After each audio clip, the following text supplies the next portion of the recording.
మరి ఇప్పుడేమో మూఢమే నడుస్తోంది, ముహూర్తాలు లేకపోయాయి. రవి, శుక్రుడు, గురువు ఈ ముగ్గురు ఒకే దగ్గర ఉన్నారు. రవికి దగ్గరగా గురువు వచ్చినా శుక్రుడు వచ్చినా అది శుక్రమూఢమిగాను గురుమూఢమిగాను చెప్తాం. వైఎస్ జగన్మోహన్ రెడ్డి గారి యొక్క జాతకంలో ఇబ్బంది కలిగించేటువంటి కొన్ని రకాలైనటువంటి వాటికి ఇదొక ఇండికేషన్. ఓకే. సో గురువు యొక్క బలం లేదు, వ్యయ స్థానంలోకి గురువు వెళ్ళారు. మరేమైనా మీరు చెప్పినటువంటి ఈ పంచగ్రహ కూటమి వల్ల ఆంధ్రప్రదేశ్లో ఉన్న కూటమికి ఏమైనా లాభం కలుగుతుందా? వెంటనే లాభం కలిగే అవకాశం ఆ కూటమికి కూడా లేదు. ఓకే. సో ఆ పార్టీలకు సంబంధించినటువంటి ఒక ప్రధానమైనటువంటి వ్యక్తి నారా చంద్రబాబు నాయుడు గారి యొక్క జాతకాన్ని ఇప్పటికే చాలా వేదికల మీద నేను చెప్పి ఉన్న వారి యొక్క జన్మ నక్షత్రాన్ని బట్టి రకరకాలైనటువంటి వ్యత్యాసాలు ఉన్న ప్రశ్నాశాస్త్రాన్ని అనుసరించి నేను చెప్పేటువంటి మాట వారిది హస్త నక్షత్రం. వారి జాతకంలో యోగదాయకమైన దశలు ఇవి ఇప్పుడు నడుస్తున్నాయి అనే కంటే ఇబ్బంది కలిగించే దశలు నడుస్తున్నాయి. 2 సంవత్సరాల పర్యంతం నుంచి నేను చెబుతున్నాను. న్యాయపరమైనటువంటి చిక్కులు, ఆరోగ్యపరమైన అంశాల్లో ఏర్పడ్డ ఇబ్బందులు, వీటన్నిటిని ముందుగానే మనం ప్రెడిక్ట్ చేసాం. యాజ్ ఇట్ ఈస్గా గత 2023 సంవత్సరం చివరి అంకెళ్ళ వారు న్యాయపరమైనటువంటి చట్టపరమైన ఇబ్బందులు ఎదుర్కొన్నారు. ఆరోగ్యపరమైనటువంటి అంశాల ఇబ్బందులు కూడా వచ్చాయి. ఇలాంటి ఆరోగ్య సమస్యలు చంద్రబాబు నాయుడు గారు విదేశాలకు కూడా ఇలాంటి ఆరోగ్య సమస్యల వల్లనే వెళ్ళారు అనేది చాలా మంది టీడీపీ నాయకులు అంటూ ఉన్న మాట ఇంటర్నల్ గా వినిపిస్తోంది. ఇందులో వాస్తవం ఉందంటారా? మీకున్న ఇన్ఫర్మేషన్ ఏంటి? మీరు ఎందుకంటే ఆరోగ్యం గురించి మాట్లాడుతూ ఉన్నారు. That's why I am asking. ఏ వ్యక్తి యొక్క జాతకంలోనైనా ఖచ్చితమైనటువంటి పుట్టిన సమయాన్ని లగ్నం అంటారు. లగ్నం నుండి ద్వితీయ సప్తమ స్థానాలు మారక కారకాలు. మారకం అంటే మరణం. ఎవరి జాతకంలోనైనా మన జాతకంలో సెకండ్ పొజిషన్లో ఉన్నటువంటి అంటే 2వ స్థానంలో ఉన్నటువంటి 7వ స్థానంలో ఉన్నటువంటి గ్రహాలు వాటి యొక్క దశలు అంతర్దశలు వచ్చినప్పుడు మరణ సమానమైన కష్టము లేదా ఆరోగ్యము లేదా ప్రమాదం జరుగుతాయి. వారి యొక్క జాతకంలో నేను పరిశీలించింది ఈ ద్వితీయ సప్తమ స్థానాల్లో ఒక స్థానంలో శని ఉన్నాడు, సాటర్న్. అది సుమారు 2003-2004 సమయంలో అలిపిరి ఘాట్లో బాంబ్ బ్లాస్టింగ్ జరిగింది. ప్రాణం నిలిచింది, పదవి పోయింది. సరిగ్గా 10 సంవత్సరాల తర్వాత 2014లో వాళ్ళ అధికారంలోకి వచ్చారు. ఇప్పుడు మళ్ళీ అదే సప్తమ స్థానానికి సంబంధించినటువంటి గ్రహగతులు ఆయన జాతకంలో ఉన్నాయి. కేతు సంబంధమైనటువంటి స్థితి. కేతువు శరీరంలో ఉన్న నాడీ వ్యవస్థల మీద నియంత్రణ ఉంటుంది. రవికి సంబంధించినటువంటి స్థితి కంటి చూపు, చర్మ సంబంధమైనటువంటి విషయాల్లో ఇబ్బందులు వస్తాయి. కేతు సంబంధమైనటువంటి స్థితి శరీరానికి మొత్తం కూడా న్యూరాన్కు సంబంధించినటువంటి వ్యవస్థ మొత్తం కూడా మెదడుని మనం చెప్పుకుంటూ ఉంటాం. మస్తిష్కము, మెదడు లేదా శరీరానికి నాడీ వ్యవస్థకు సంబంధించిన ఆరోగ్యపరమైనటువంటి అంశాలు ఏవైనా వారిని ఇబ్బంది పెట్టచ్చు. అంటే నేను వారి యొక్క జాతకంలో ఉన్న ఇబ్బందిని చెప్తున్నాను తప్ప మాన్యశ్రీ మాజీ ముఖ్యమంత్రి వర్యులు చంద్రబాబు నాయుడు గారి యొక్క నేతృత్వంలో మన ఉభయ తెలుగు రాష్ట్రాల్లో చాలా అభివృద్ధికరమైనటువంటి పరిస్థితులు ఉన్నాయి. సైబరాబాద్ అంటే మనం చంద్రబాబు నాయుడు గారిని గుర్తు చేసుకుంటాం. కానీ నేను చెప్పబోయేటువంటి విషయం సంచలనం కోసం చెప్పట్లేదు. అటువంటి గొప్ప నేతను కాపాడుకునేటువంటి ప్రయత్నం కోసం నేను చెప్తున్నాను. 2027 లేదా 2028లో దీన్ని మించినటువంటి తీవ్రమైనటువంటి ఇబ్బందిని వారి జాతకంలో ఎదుర్కొనేటువంటి అవకాశం ఉంది. ఇది ఆరోగ్యపరమైనటువంటి అంశాల్లో తీవ్రమైనటువంటి సమస్యగా పరిగణించవచ్చు. అటువంటి చాలా క్లిష్టమైనటువంటి సందర్భం వారి యొక్క జాతకంలో రాబోతుంది.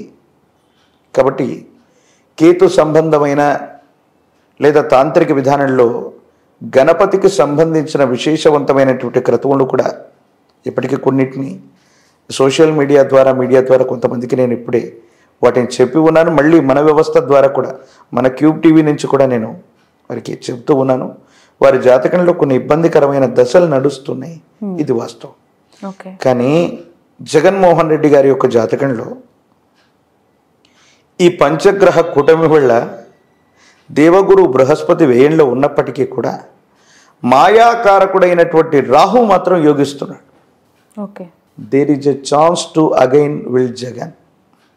ఆయన రావటానికి ఒకే ఒక ప్రాధాన్యతగా ఈ రాహు సంబంధమైనటువంటి స్థితి ఉంది. ఒకవేళ జ్యోతిష్యపరమైనటువంటి పరిభాషలో శ్రవణ నక్షత్ర జాతకులైనటువంటి పవన్ కళ్యాణ్ గారు, చంద్రబాబు నాయుడు గారు, జగన్మోహన్ రెడ్డి గారి యొక్క జాతకాలను అన్నీ పరిశీలించి ఏ విధమైనటువంటి పరిస్థితులు ఉన్నాయని మనం అంచనా వేస్తే వై నాట్ 175 అని ముందుకు వెళుతున్నటువంటి జగన్మోహన్ రెడ్డి గారికి 175 స్థానాలు వచ్చేటువంటి స్థితిగతి కానీ, గతంతో పోల్చినటువంటి మెజారిటీ వచ్చే పరిస్థితులు కానీ 100కు 100% లేవు. కనీసం బోటాబోటీ మెజారిటీతో తమ ప్రభుత్వం గద్దెనెక్కటం కూడా కష్టంగా ఉన్న సందర్భం ఇది. ఇప్పటికే చాలా సర్వే సంస్థలు అవ్వచ్చు, ఆ ఎన్నికలు జరిగినటువంటి తీరవచ్చు, వైసీపీకి అంత అనుకూలంగా లేవనే ఇండికేషన్స్ మనం చూస్తూ ఉన్నాం. అలాగని టీడీపీ కూడా బలంగా లేదన్నటువంటి వాదనలు కూడా ఉన్నాయి. కానీ శాసనం విషయానికి వస్తే మాత్రం తెలుగుదేశం పార్టీ మరియు వైఎస్ఆర్ కాంగ్రెస్ వీళ్ళిద్దరికి కూడా సమానమైన స్థానాలు వచ్చినా ఆశ్చర్యపోనక్కర్లేదు. అంత టఫ్ సిచ్యువేషన్. 70 స్థానాలకు అటు ఇటుగా, 70 నుండి 80 స్థానాలకు అటు ఇటుగా తెలుగుదేశం పార్టీ ఉంటుందంటారా ప్రజల యొక్క? దట్టు ఏపీ గురించి మాట్లాడుతున్నాం. They are very clear on what they want. And ప్రతి ఒక్కరు కూడా ఇప్పుడు గతం ఎన్నికల ఒకసారి ఆ పోలింగ్ పర్సెప్షన్స్ మనం చూస్తే కనుక వాళ్ళు ఇవ్వాల్సిన మెజారిటీ చాలా గట్టిగానే ఇచ్చారు తీర్పు. ఎప్పుడు కూడా చంద్రబాబు గారికి ఇచ్చినా, జగన్ గారికి ఇచ్చినా, ఎవరికి ఇచ్చినా కూడా 2009 ఎన్నికల్లో మహాకూటమి ఏర్పడ్డటువంటి సందర్భంలో తెలుగుదేశం, టీఆర్ఎస్, కమ్యూనిస్టు పార్టీలు కొన్ని, ప్రజారాజ్యం మరోవైపు ఇవన్నీ కలిసి పోటీ చేసిన సందర్భంలో బోటాబోటీ కనీస మెజారిటీతోనే వైఎస్ రాజశేఖర రెడ్డి గారు మళ్ళీ గవర్నమెంట్లోకి వచ్చిన సంగతి మనకు తెలుసు. ఇప్పుడు అదే రిపీట్ అవ్వచ్చా?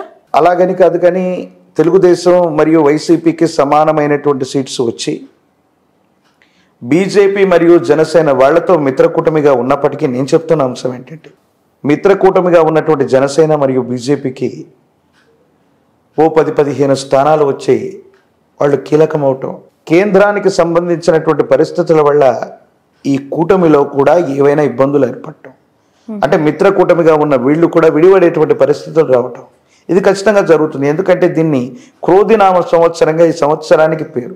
అసలు క్రోధినామ సంవత్సరం అంటే అర్థం ఏంటంటే అన్యోన్యకరంగా ఉన్నటువంటి దంపతులు సైతం విడిపడేటువంటి అపోహల అపార్థాలు వచ్చే సంవత్సరం ఇది.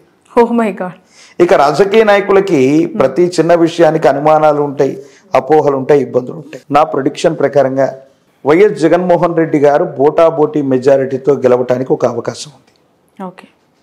ఒకవేళ ఈ పంచగ్రహ కూటమి వల్ల, ఈ స్థితిగతుల వల్ల అది సాధ్యపడట్లేదు అంటే, కూటమిలో ఉన్నటువంటి ఇతరత్ర అన్ని జాతకాలు పరిశీలిస్తే శ్రవణ నక్షత్రం మకర రాశిలో ఉన్నటువంటి పవన్ కళ్యాణ్ గారి యొక్క జాతకంలో రాజయోగం ఉంది.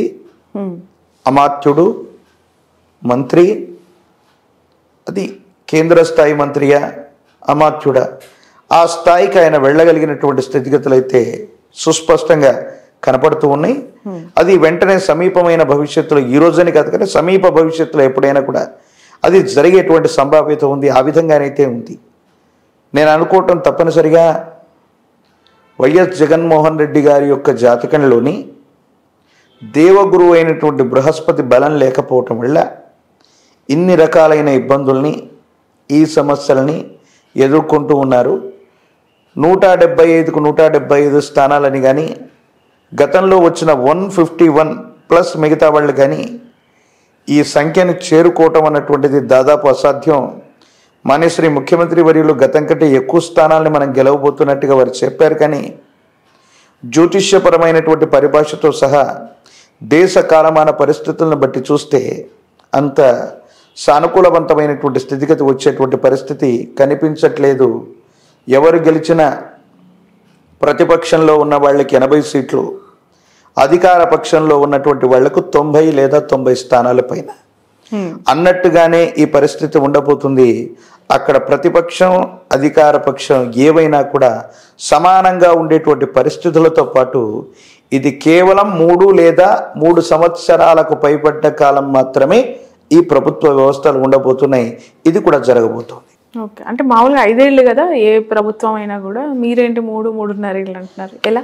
అంటే రాబోయేటువంటి సంవత్సరాలకు సంబంధించినటువంటి గ్రహ గోచార పరిస్థితుల్ని ఒకవైపు తీసుకున్న దేశంలో జరిగేటువంటి మరికొన్ని మార్పులు చూస్తే 1 నేషన్ 1 ఎలక్షన్, ఎస్ ఎగ్జాక్ట్లీ అది కూడా అయి ఉండొచ్చు. 1 నేషన్ 1 ఎలక్షన్లో రాబోయే 2.5 సంవత్సరానికే మళ్ళీ ఎన్నికలు వచ్చేటువంటి అవకాశం కూడా తప్పకుండా ఉంటుంది. ప్రత్యేకించి జగన్మోహన్ రెడ్డి గారి యొక్క జాతకం, ఇందాక మనం చెప్పుకున్నటువంటి నారా చంద్రబాబు నాయుడు గారి యొక్క జాతకంలో ఖచ్చితంగా 3 ఏళ్లలో కొన్ని ఇలాంటి ఇబ్బందులు, ప్రత్యేకించి చంద్రబాబు నాయుడు గారి యొక్క జాతకంలో చాలా ఇబ్బందికరమైనటువంటి స్థితిగతులు, ఒకవేళ వారి నేతృత్వంలో ప్రభుత్వం ఏర్పడకపోయినా ఒక అస్థిరమైనటువంటి స్థితిగతి ఏర్పడడానికి కమింగ్ 3 yearsలో ఎవరి వల్ల ఇష్యూస్ జరగవచ్చు అంటారు? కూటమికి సంబంధించినటువంటి పరిస్థితుల్లో చంద్రబాబు నాయుడు గారి యొక్క జాతకంలో ఉన్నటువంటి ఆరోగ్యపరమైనటువంటి అంశాలు, ఇతరత్ర స్థితిగతుల వల్ల వాళ్ళు కనుక వాళ్ళ యొక్క పార్టీ కావచ్చు, వాళ్ళకు సంబంధించిన వ్యవస్థ కావచ్చు, వేరొక వ్యక్తిని అధ్యక్షుడిగా ప్రకటించటం వల్ల చంద్రబాబు నాయుడు గారు లేదా తెలుగుదేశం పార్టీ వల్లే వాళ్ళు తీసుకున్నటువంటి నిర్ణయాన్ని మిగతా కూటమిలో ఉన్నటువంటి వ్యక్తులు హర్షించకపోవటం వల్ల వాళ్ళ మధ్య ఇబ్బంది ఏర్పడేటువంటి అవకాశం ఉంది. ప్రత్యేకించి బ్రహ్మంగారి కాలజ్ఞానంలో ఒక గొప్ప మాట ఉంటుంది, 2 అక్షరముల పేరున్నవాడు దేశాన్ని పెక్కేండ్లు పరిపాలించారు. పండిత్ జవహర్లాల్ నెహ్రూ గారు 2 అక్షరాలు.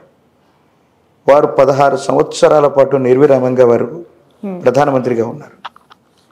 నరేంద్రనాథ్ మోదీ, వారి వ్యవహారిక నామం మోదీ, వారు 3 పర్యాయాలు ముఖ్యమంత్రిగా గుజరాత్కు చేశారు. వరుసగా 2 పర్యాయాలు మళ్ళీ భారతదేశానికి ప్రధానమంత్రి చేశారు. ఆ లెక్క ప్రకారం అనురాధ నక్షత్రం వృశ్చిక రాశిలో అర్ధాష్టమ శని ప్రభావం ఉన్నప్పటికీ కూడా గురుదేవుల యొక్క కాలజ్ఞానాన్ని ప్రెడిక్ట్ చేస్తే మోదీ గారు సులభంగా అధికారంలోకి రాలేకపోయినా ఇలాంటి పార్టీలకు సంబంధించినటువంటి కూటమి చేత మళ్ళీ అధికారయుక్తమైనటువంటి స్థానంలో ఉండాలి కాబట్టి ఏ ప్రాంతీయ పార్టీనైనా దూరం చేసుకునేటువంటి పరిస్థితి లేదు. కాబట్టి మోదీ గారి యొక్క నేతృత్వంలోని బీజేపీ లేదా వారి యొక్క మిత్రకూటమైనటువంటి జనసేన, గత ఇంటర్వ్యూలో మనం చెప్పుకున్నాం, వైసీపీ కూడా సపోర్ట్ చేసేటువంటి అవకాశాలు లేకపోలేదు. వారి ఎమ్మెల్యేలు కూడా సమీప భవిష్యత్తులో వైఎస్ఆర్ కాంగ్రెస్ పార్టీకి సపోర్ట్ చేసినా కూడా ఆశ్చర్యం లేదు. మొదటి ప్రాధాన్యతగా జగన్మోహన్ రెడ్డి గారు గెలవటానికి కొన్ని ప్రత్యేకమైన అవకాశాలు ఉన్నాయి. Okay, right. ఇప్పుడు మీరు ఈ స్థాయిలో ఒక పొలిటికల్ పార్టీ మీద మీ అభిప్రాయం, లైక్ అంటే మీరు చూసిన, మీ ఆస్ట్రాలజీ పరంగా మీకున్న అనుభవము, జాతకాల రీత్యా మీరు ఆ పార్టీలో ఆ వ్యక్తులకి ఉన్న మంచి చెడులు, పాసిబిలిటీస్ అన్నీ చెప్తూ ఉన్నారు. ఎవరు అధికారంలోకి వస్తారు, ఎవరు రాలేరు, ఎందుకు రాలేరు, వస్తే ఎందుకు వస్తారు కూడా చెప్తున్నారు. అది రాష్ట్రమైనా దేశమైనా, CM to PM, anything. But astrologers చాలా మంది అటు కూటమి వస్తుంది అంటున్న వాళ్ళు ఉన్నారు, ఇటు జగన్ గారు విన్ అవుతారు అంటున్న వాళ్ళు ఉన్నారు, అండ్ వైసీపీ ఖచ్చితంగా రాదు అని బెట్టింగ్లు కట్టే వాళ్ళు ఉన్నారు. మీలాంటి ఆస్ట్రాలజర్స్ ని చూసి మీరు చెప్తున్న దాన్ని బట్టి కోట్లలో వ్యాపారాలు చేస్తున్న బెట్టర్స్ కూడా ఉన్నారు. సో ఎట్లా ఏమైపోయిందంటే మీ మధ్యలో కూడా చాలా వేరియేషన్స్ వచ్చేసాయి. భయంకరమైన ట్రోలింగ్ కూడా మీ పైన జరుగుతుంది. విమర్శిస్తున్న వాళ్ళు చాలా తీవ్రంగా విమర్శిస్తూ ఉన్నారు. వ్యక్తిగతంగా విమర్శించడం కూడా జరుగుతుంది. వ్యక్తిగతంగా విమర్శిస్తుంది. దీన్ని ఎలా చూడాలంటారు? అంటే మీ అభిప్రాయం, ఇప్పుడు మీరు జగన్ గారు వస్తారంటున్నారు, కూటమికి కొన్ని అవకాశాలు తక్కువ ఉన్నాయి అంటున్నారు. అటుపక్క కొంతమంది మీలాంటి వాళ్ళు కూటమే వస్తుంది, జగన్ గారు రారంటారు. ఎలా చూడాలి దీన్ని? ఇన్ని వ్యత్యాసాలు ఎందుకు?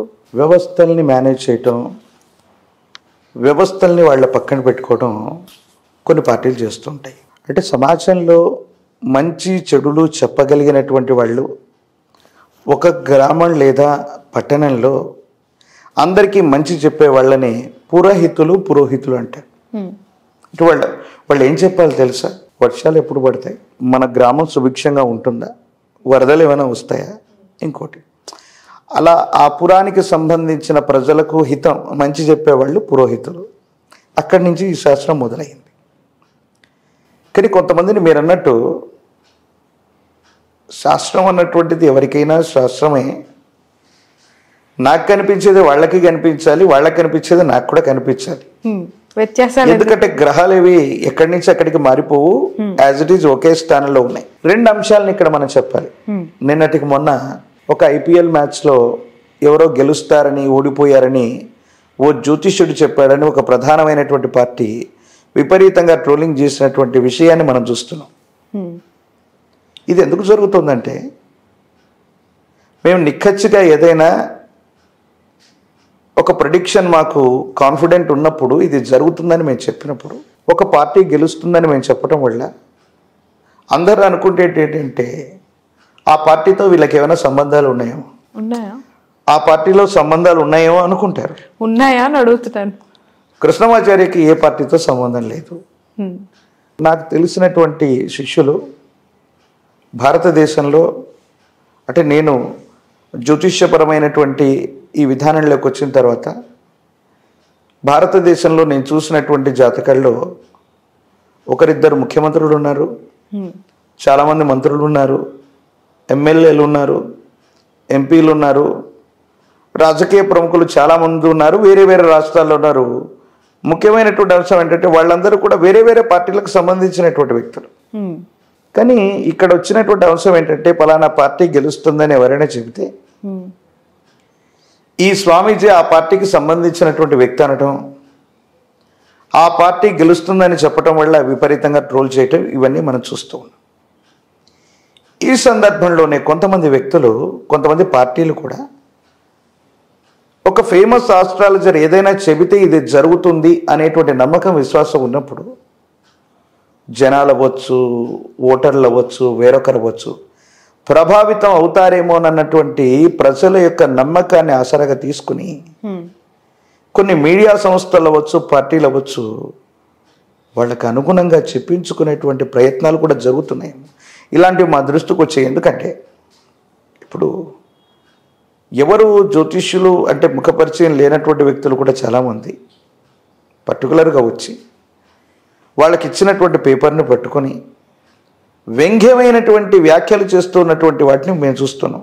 ఇప్పుడు ఆపరేషన్ లేకుండానే మోకాళ్లకు ప్లాస్మా ట్రీట్మెంట్, మీ ఆర్థోపెడిక్ సమస్యలన్నిటికీ రోబోటిక్ టెక్నాలజీ ద్వారా తక్కువ ఖర్చుతో శాశ్వత పరిష్కారం, ఫ్రీ కన్సల్టేషన్, ప్రతి ట్రీట్మెంట్ పై 20% డిస్కౌంట్. ఈ ఆఫర్ కొద్ది రోజులు మాత్రమే, త్వరపడండి. V9 hospitals 9281465842.